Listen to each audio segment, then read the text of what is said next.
তো মানবতা খুঁজে ফিরে হায়, ব্যতীত মানবতা খুঁজে ফিরে হায়, রাসূল নবী যে তোমায়, রাসূল নবী যে তোমায় আমি কোরআনের সুর মাঝে শুনেছি যে নাম, আজানের সুর মাঝে শুনেছি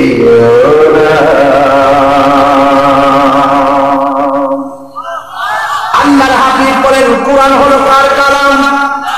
কারণ আমার নবী তো নিজের মন করা কোনো বানাইয়া কথা বলে না।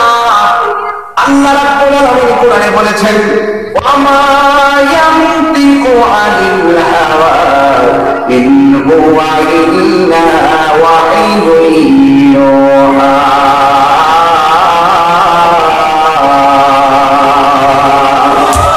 আল্লাহর পক্ষ থেকে প্রত্যাদেশ ছাড়া আমার নবী কিছু বলে না, নিজের মন করা বলে না। রাসূল বলছেন কাফেররা এটা আল্লাহর কালাম পড়ছি তোমাদের সামনে, এই কোরআন অনুযায়ী তোমাদের জীবনকে গঠন করতে হবে।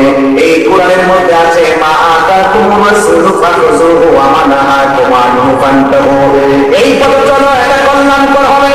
ওই পথে চলো, সেটা মঙ্গল হবে। কল্যাণের পথে চললে তুমি পাবে জান্নাত, আর অমঙ্গলের পথে চললে তুমি যাবে জাহান্নাম। এই জন্য কাফেররা বলতেছে না না না না, এই কোরআন আল্লাহর কালাম নয়, এই কোরআনটা হলো তোমার বানানো।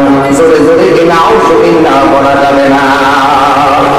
জবানটা খুলে বলেন কোরআন কার কালাম? আরো জোরে বলেন কার কালাম?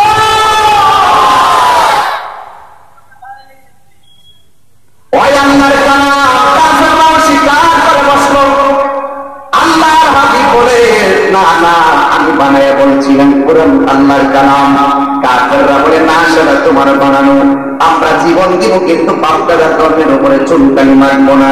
এবার আমার নবী বলেন আমার কাজ হলো দাওয়াত দেওয়া, গ্রহণ করা তোমাদের ব্যাপার, কিন্তু মনে রেখো আমার কথা না মানলে, কোরআনের কথা না মানলে হিসাব দিবেন একজন। জবান বলে বলুন তিনি কে? ইন্নাহু হুয়া ইউবদিউ ওয়া ইউঈদ। তিনি হিসাব নিবেন, তিনি তোমার শুরুর মালিক, তিনি তোমার শেষের মালিক। কিন্তু ওরা সব অস্বীকার করে বসলো। এই বাপদাদার ধর্মের উপরে আমরা চুনকালি মারবো না। এরপরে আল্লাহ রাব্বুল আলামিন এইভাবে কোরআন নাযিল করার পরে কাফেররা মানে না। শেষ পর্যন্ত আল্লাহ রাব্বুল আলামিন আমার নবীর জবান মোবারকে কাফেরদেরকে চ্যালেঞ্জ ঘোষণা করলেন। মাঝে মাঝে সুন্নিরা বাহাসের ডাক দেয় কেন? যখন কেউ মানে না তাদের সামনে বাহাসের ডাক দেয়। কথা বলতে না, এটা আমার আল্লাহ শিখাইছে।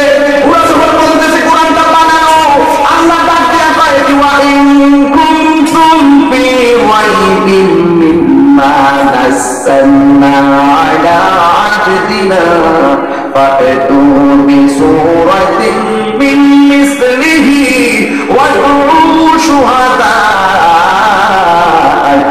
মিন দুনিল্লাহি ইন কুনতুম সাদিকিন। আল্লাহ রাব্বুল আলামিন বলেন এই সাউন্ডটা ঠিক করে আছে, বুঝুন না মিষ্টি সুকমটা। আমার যুবক ভাইরা, আল্লাহ রাব্বুল আলামিন এই যুবক ভাইরা, আল্লাহ রাব্বুল আলামিন নবীর জবাব দিয়া কাফেরদেরকে জানাইতেছে বন্ধু আপনি বলুন যদি তারা কোরআন নিয়ে সন্দেহ করে কোরআনের সূরা মতো যেন তারা একটা সূরা বানায় নিয়ে আসে।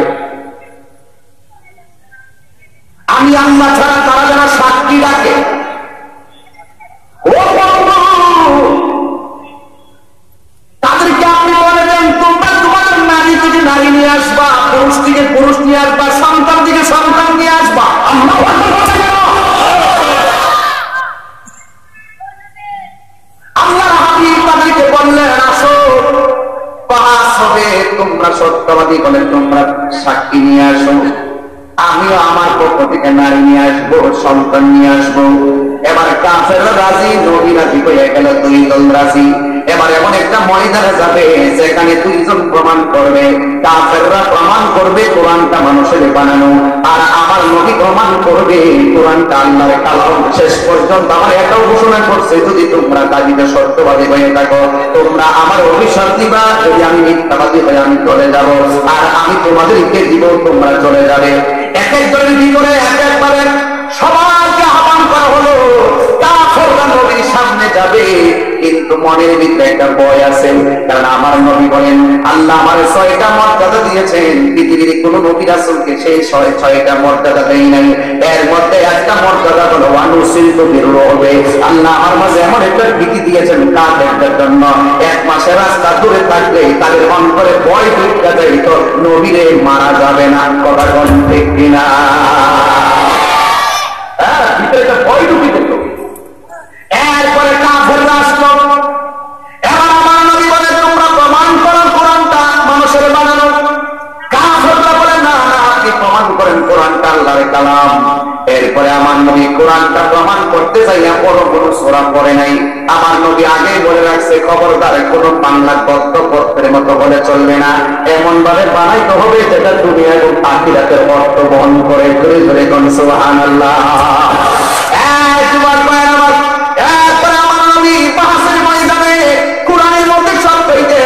সূরার নাম সূরা বাকারা, আর সবথেকে ছোট সূরার নাম সূরা কাউসার। আমার নবী বড় কোন সূরা বাহাসের ময়দানে পড়ে নাই, এমন একটা সূরা পড়েছেন, একদম ছোট্ট সূরা। ওই সূরাটা হলো, আমার সাথে বলেন, ইন্না আ'তাইনাকাল কাউসার ফাসাল্লি লিরাব্বিকা।